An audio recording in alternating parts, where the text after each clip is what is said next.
والفرقان الحمید۔ اعوذ باللہ من الشیطان الرجیم۔ انما المؤمنون اخوہ فاصلحوا بین اخویکم واتقوا اللہ لعلکم ترحمون۔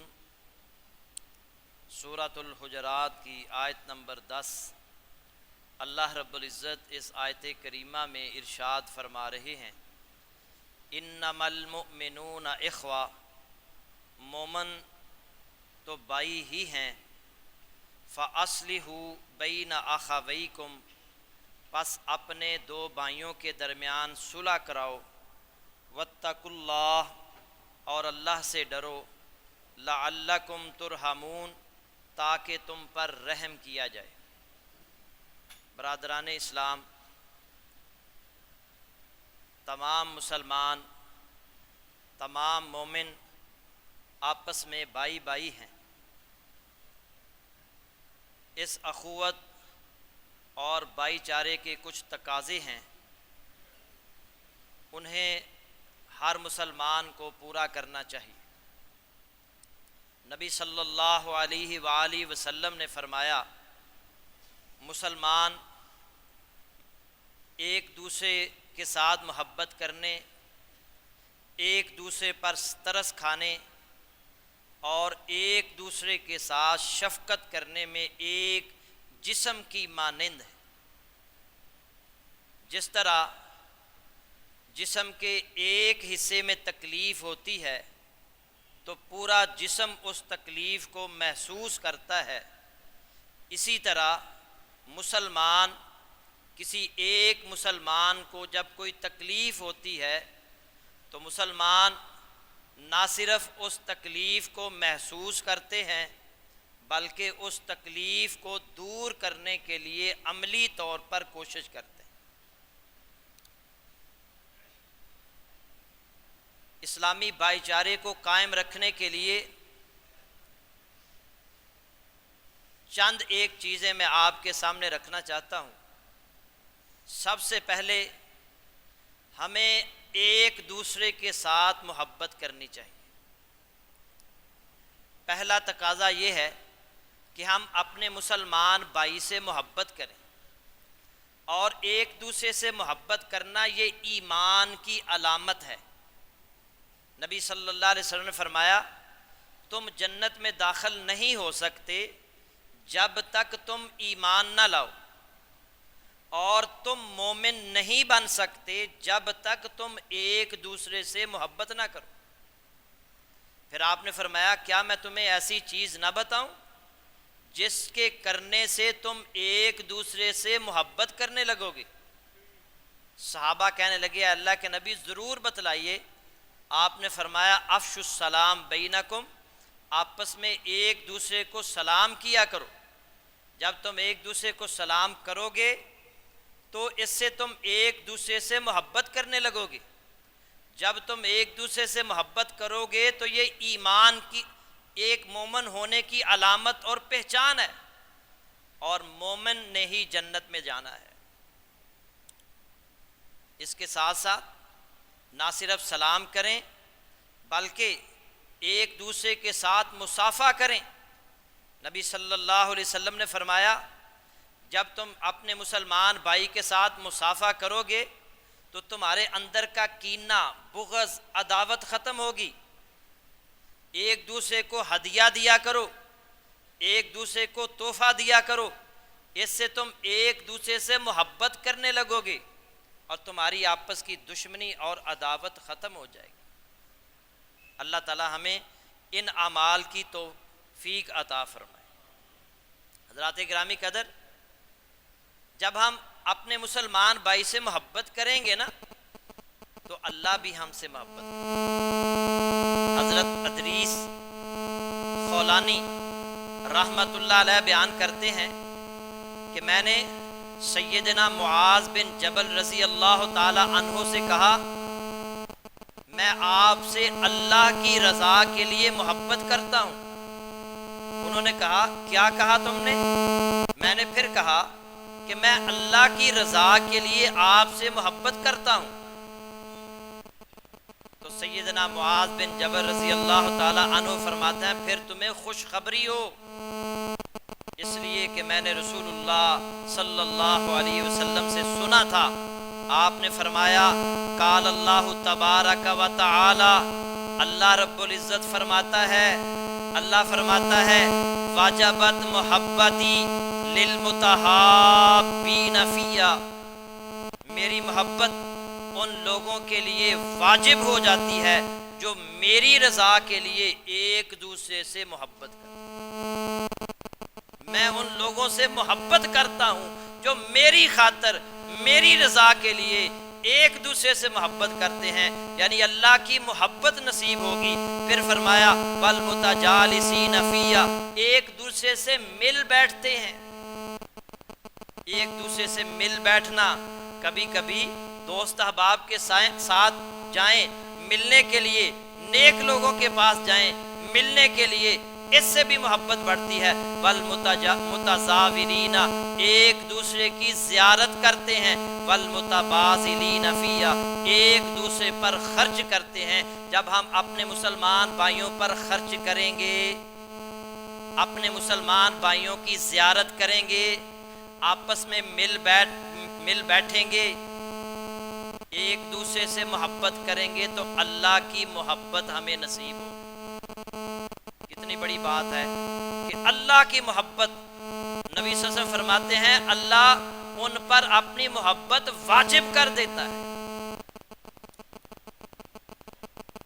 صحیح مسلم میں ایک حدیث ہے، سیدنا ابو ہریرہ رضی اللہ تعالی عنہ حدیث کے راوی ہیں، نبی صلی اللہ علیہ وسلم فرمایا ایک شخص، ایک مسلمان اپنی بستی سے نکلا، دوسری بستی میں ایک مسلمان بھائی رہتا تھا، اس سے ملاقات کرنے کے لیے، اور وہ اس بھائی سے اللہ کی رضا کے لیے محبت کرتا تھا۔ اب وہ وہاں سے نکلا، جب وہ جا رہا تھا راستے میں اللہ نے ایک فرشتہ مقرر کر دیا، وہ وہاں بیٹھ گیا۔ جب وہ یہ شخص اس کے قریب پہنچا، اس نے کہا کہاں جا رہے ہو؟ اس نے کہا فلاں بستی کے اندر میرا ایک مسلمان بھائی رہتا ہے، میں اس سے ملاقات کرنے جا رہا ہوں۔ وہ فرشتہ آگے سے کہتا ہے حل لک علیہ من نعمت تربوہا، کیا وہ تمہارا احسان مند ہے جس کی بنا پر تم اسے ملنے جا رہے ہو؟ اس نے کہا نہیں، میں صرف اس لیے اس کے پاس جا رہا ہوں کہ مجھے اللہ کی رضا کے لیے اس سے محبت ہے، اس لیے کہ وہ میرا مسلمان بھائی ہے۔ تو اس فرشتے نے کہا فَإِنِّي رَسُولُ اللَّهِ إِلَيْكَ بِأَنَّ اللَّهَ قَدْ أَحَبَّكَ كَمَا أَحْبَبْتَهُ فِيهِ، مجھے اللہ تعالیٰ نے تمہاری طرف یہ پیغام دے کر بھیجا ہے، میں اللہ کا رسول ہوں کہ جس نے تو نے اس بندے سے اللہ کی رضا کے لیے محبت کی ہے، تو وہ اللہ کی رضا کے لیے اس بندے سے محبت کرتا ہے، اللہ بھی تجھ سے محبت کرتا ہے، اللہ بھی تجھ سے محبت۔ صحیح مسلم کی حدیث، کتنی بڑی بات ہے، اللہ کی محبت نصیب ہوتی ہے اپنے مسلمان بھائی سے محبت کرنے سے، اس کی خیر خواہی کرنے سے، اس کے ساتھ ہمدردی کرنے سے، اس کا مددگار بننے سے، اس کے ساتھ تعاون کرنے سے نہ صرف اللہ کی محبت نصیب ہوتی ہے، ایمان کی لذت اور مٹھاس وہ آدمی پا لیتا ہے جو اپنے مسلمان بھائی سے محبت کرتا ہے۔ رسول اللہ صلی اللہ علیہ وسلم نے فرمایا 3 خصلتیں ایسی ہیں، ثلاث من کن فیہ وجد حلاوت الایمان، 3 خصلتیں ایسی ہیں کہ جو کسی شخص میں موجود ہوں، ان کے ذریعے وہ ایمان کی لذت اور ایمان کی مٹھاس کو پا لیتا ہے۔ پہلے نمبر پر کہ یہ ہے کہ اسے اللہ اور اس کے رسول کے ساتھ سب سے زیادہ محبت، سب سے زیادہ محبت کس سے کرنی؟ اللہ سے اور اس کے رسول سے۔ جب ایمان دار آدمی کے اندر سب سے زیادہ محبت اللہ کی ہوگی، اس کے رسول کی ہوگی، تو وہ ایمان کی لذت اور مٹھاس کو پا لیتا ہے۔ اور پھر دوسرے نمبر پر ہمارے موضوع کے متعلق وَأَن يُحِبَّ الْمَرْءَ لَا يُحِبُّهُ إِلَّا لِلَّهِ، دوسری یہ ہے کہ اسے کسی شخص سے محبت ہو تو محض اللہ کی رضا کی خاطر، اللہ کے۔ جب وہ اپنے مسلمان بھائی سے اللہ کی رضا کی خاطر محبت کرتا ہے تو ایمان کی لذت، مٹھاس اور حلاوت کو پا لیتا ہے۔ اور تیسرے نمبر پر نبی صلی اللہ علیہ وسلم نے فرمایا، تیسری یہ ہے کہ اسے کفر کی طرف لوٹنا اسی طرح ناپسند ہو جس طرح جہنم میں ڈالا جانا ناپسند کرتا ہے۔ بخاری مسلم کی حدیث ہے۔ ایمان کی لذت، ایمان کی مٹھاس، ایمان کی حلاوت پانے کا ایک طریقہ، ایک ذریعہ یہ ہے کہ ہم اپنے مسلمان بھائی سے محبت کریں۔ اور نبی صلی اللہ علیہ وسلم نے فرمایا محبت کرنے کے فائدے، ایک فائدہ اللہ کی محبت نصیب ہوگی۔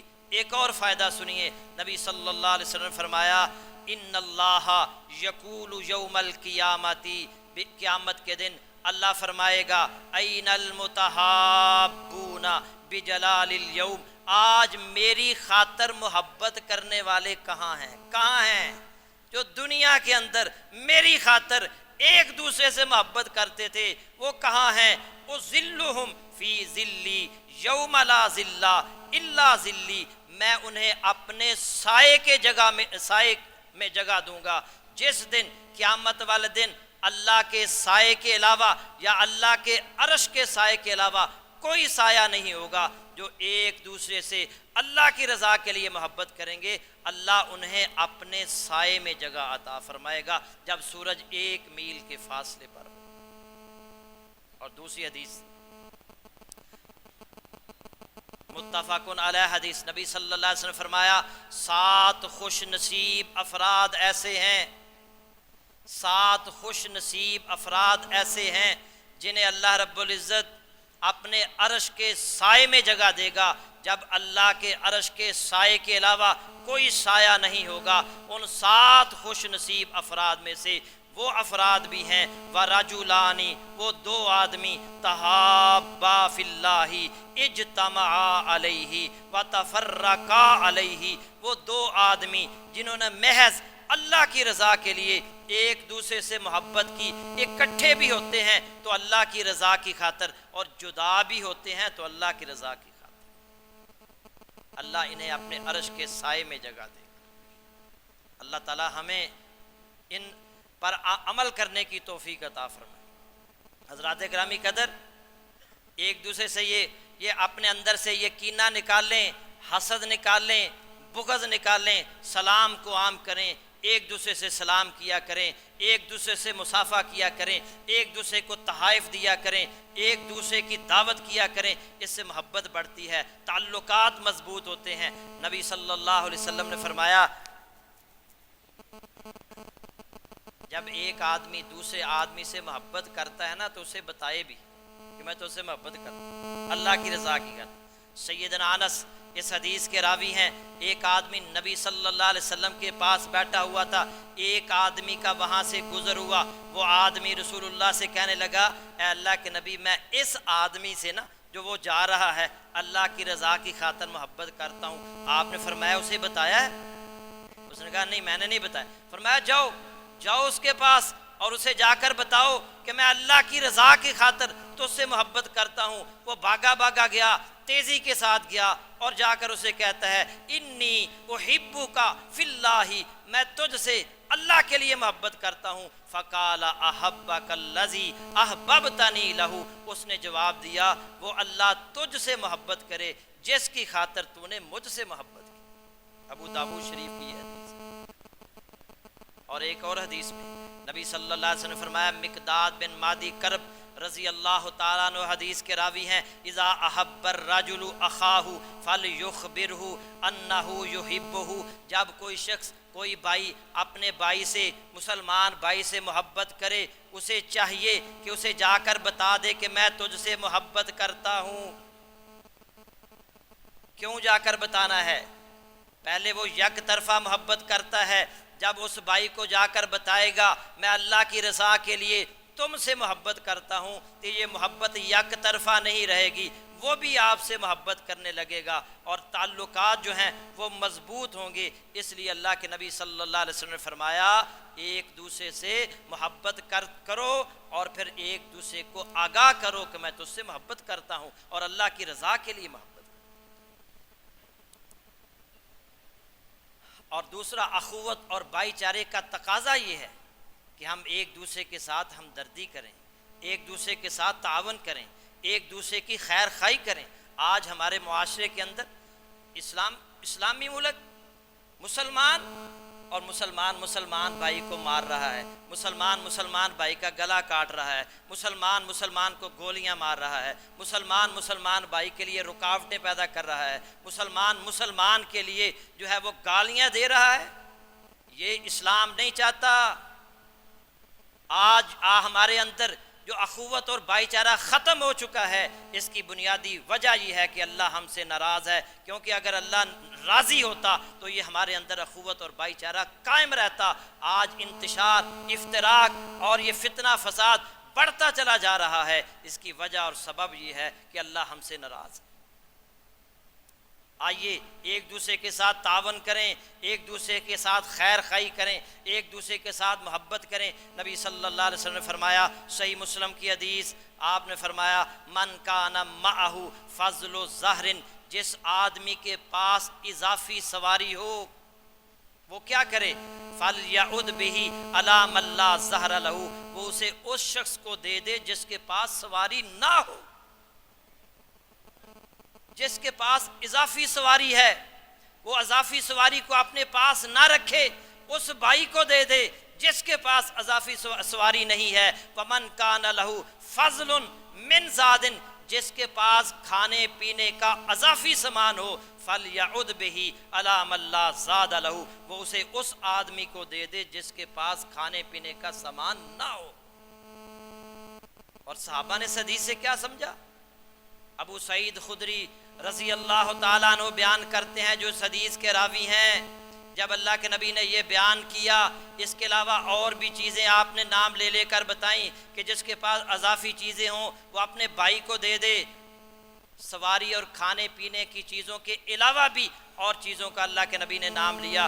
صحابی کہتے ہیں ہم نے یہ سمجھا کہ ضرورت سے زیادہ کسی بھی چیز پر ہمارا کوئی حق نہیں ہے۔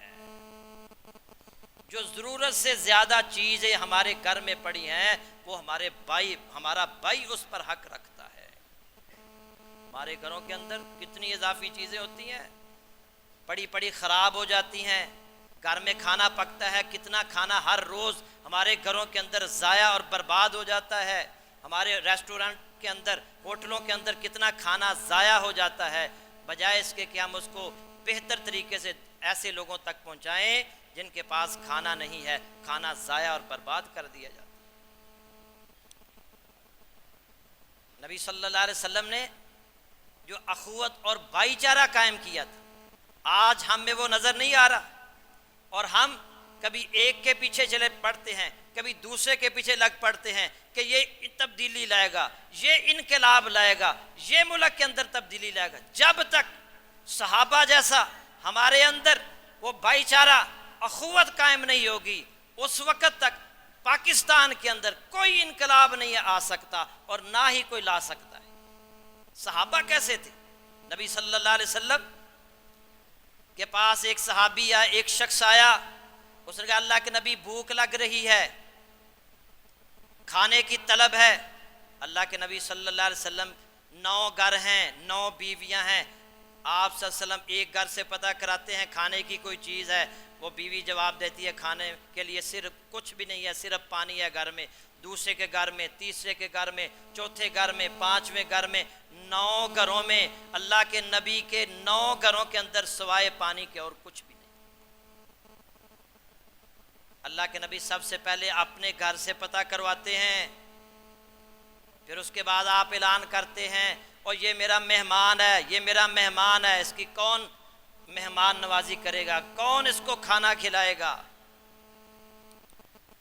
ابو طلحہ انصاری رضی اللہ تعالیٰ عنہ کہتے ہیں اللہ کے نبی میں اسے کھانا کھلاؤں۔ اسے پکڑتے ہیں، ساتھ لیتے ہیں، اپنے گھر روانہ ہو جاتے ہیں، گھر پہنچتے ہیں، ام سلیم رضی اللہ تعالی عنہا ان کی بیوی ہیں، جا کر بتاتے ہیں کہ اللہ کے نبی کا مہمان ہے، اسے کھانا کھلانا ہے۔ بیوی آگے سے کہتی ہے ٹھیک ہے کھانا اسے کھلائیں گے، لیکن آج کھانا تو ہمارے دونوں کے لیے بھی نہیں تھا، کھانا تو صرف بچوں کے لیے تھا۔ بہرحال یہ اللہ کے نبی کے مہمان ہیں، اسے کھانا کھلائیں گے۔ بٹھایا گیا، اب دونوں میاں بیوی کہتے ہیں کیا کریں، مشورہ کرتے ہیں کہ کھانا مہمان کو کھلانا ہے، بچے ہیں وہ تو مانگیں گے۔ بچوں کو بہلا پھسلا کر بچوں کو سلا دیتے ہیں، بھوکا ہی سلا دیتے ہیں۔ بچوں کو سلانے کے بعد اب دونوں میاں بیوی کھانا دیکھتے ہیں۔ عرب کا کلچر ہے، مہمان کے ساتھ میزبان بھی بیٹھتے ہیں۔ اب وہ سوچتے ہیں ہم اس کے ساتھ بیٹھیں گے، کھانا صرف ایک بندے کا ہے، ہم بھی ساتھ بیٹھ گئے تو 3 آدمیوں کے لیے وہ کھانا ایک آدمی کے لیے ہے، وہ 3 آدمی اگر کھائیں گے تو وہ بیچارہ مہمان ہمارا بھوکا رہ جائے گا۔ کیا کریں کیا کریں؟ دیکھیں سوچ کہ یہ کھانا، یہ سارے کا سارا کھانا ہمارا مہمان کھا جائے۔ یہ جب سوچ بنے گی، جب یہ ہماری سوچ بنے گی، پھر معاشرے کے اندر تبدیلی آئے گی، پھر جو ہے انقلاب آئے گا۔ لیکن آج یہ ہم شادی بیاہ کے موقع پر دیکھتے نہیں، بڑے پڑھے لکھے کی مجلس میں بھی چلے جائیں، کسی بھی مجلس میں چلے جائیں، جب کھانے کا اعلان ہوتا ہے ہم سب مل کر حملہ کرتے ہیں۔ اور حالانکہ جس آدمی نے آپ کو دعوت پر بلایا ہے اس نے ایسٹیمیٹ لگا کر کہ میں نے 100 بندے کو بلایا ہے، 200 بندے کو بلایا ہے، 200 کو بلایا ہے، وہ 300 کا انتظام کرے گا۔ لیکن ہمارے اندر جو ہے نا وہ بھوک رچ بس گئی ہے، ہم اٹھ کر جو ہے نا وہ حملہ کرتے ہیں اور اپنی پلیٹیں جو ہے وہ بھر لیتے ہیں کہ مجھے مل جائے، کسی اور کو ملتا ہے ملے، نہیں ملتا نہ ملے، میری بلا سے ہے کہ نہیں؟ کیا اس میں کوئی غلط بات ہے؟ ہم کھانے پر حملہ کرتے ہیں، کیا ہماری سوچ یہ ہوتی ہے؟ کیا کوئی بندہ کھانا لیتے وقت یہ سوچتا ہے کہ اتنے مہمان ہیں، انہوں نے بھی کھانا ہے، میں تھوڑا سا لے لوں، جب سب کھا لیں گے بچے گا تو میں اور کھا لوں گا؟ صحابہ کی سوچ کیا تھی کہ یہ سارا کھانا کیسے ہم اسے کھلا سکتے ہیں، خود بھوکے ہیں، بچوں کو بھوکا سلا دیا ہے۔ اب دونوں مشورہ کر رہے ہیں کیا کیا جائے۔ اس نتیجے پر پہنچتے ہیں کہ رات کا وقت ہے، لائٹ جو ہے، جو دیا جو ہے اس کو بجھا دیں گے، اندھیرا ہو جائے گا، ہم بھی ساتھ بیٹھ جائیں گے، ہم ظاہر کریں گے کہ ہم بھی کھانا کھا رہے ہیں، مگر کھانا مہمان کو ہی کھانے دیں گے، ہم بس ظاہر کریں گے کہ ہم بھی کھا رہے ہیں۔ چنانچہ بیوی اٹھتی ہے، ام سلیم اٹھتی ہیں، کھانا اس کے سامنے رکھا جاتا ہے اور وہ اٹھ کر کسی بہانے سے وہ دیا جو ہے اس کو بجھا دیتی ہیں، لائٹ آف ہو جاتی ہے، اندھیرا ہو جاتا ہے، مہمان کے سامنے کھانا پڑا ہے، مہمان بھی کھا رہا ہے، میزبان بھی ساتھ بیٹھے ہیں اور ظاہر کر رہے ہیں کہ ہم بھی کھا رہے ہیں۔ صبح ہوتی ہے، اللہ کے نبی صلی اللہ علیہ وسلم کی مجلس میں سیدنا ابو طلحہ رضی اللہ تعالی عنہ پہنچتے ہیں۔ اللہ کے نبی صلی اللہ علیہ وسلم ان کو دیکھ کر مسکراتے ہیں اور فرماتے ہیں رات جو تم نے مہمان نوازی کی ہے، اللہ رب العزت تمہاری مہمان نوازی دیکھ کر ہنس پڑا ہے اور اس نے تعجب کا اظہار کیا ہے، اور یہ آیت نازل فرما دی ہے وَيُؤْثِرُونَ عَلَىٰ أَنفُسِهِمْ وَلَوْ كَانَ بِهِمْ خَصَاصَةٌ، وَيُؤْثِرُونَ وہ ترجیح دیتے ہیں، وَيُؤْثِرُونَ عَلَىٰ أَنفُسِهِمْ اپنی جانوں پر، اپنے بھائیوں کو، خود بھوکے ہیں، خود پیاسے ہیں لیکن اپنے بھائی کو ترجیح دیتے ہیں۔ یہ ہے اسلامی بھائی چارہ، یہ ہے اسلامی اخوت۔ جب تک ہماری سوچ و فکر نہیں بدلے گی، ہم اپنے بھائی کو اپنی ذات پر ترجیح نہیں دیں گے، اپنی اضافی چیزیں اپنے بھائی کے لیے مختص نہیں کریں گے، اس کے لیے ہمدردی اور کے جذبات ہمارے اندر نہیں ہوں گے، اس کی خیر خواہی نہیں کریں گے، معاشرے کے اندر تبدیلی آنے والی نہیں ہے۔ حضرات گرامی قدر، مزید اخوت اور بھائی چارے کے تقاضے کیا ہیں وہ انشاءاللہ آئندہ جمعے میں بیان کیے جائیں گے۔ اللہ سے دعا ہے کہ اللہ تعالی ہمیں عمل کی توفیق عطا فرمائے۔ وآخر دعوانا ان الحمد للہ رب العالمین۔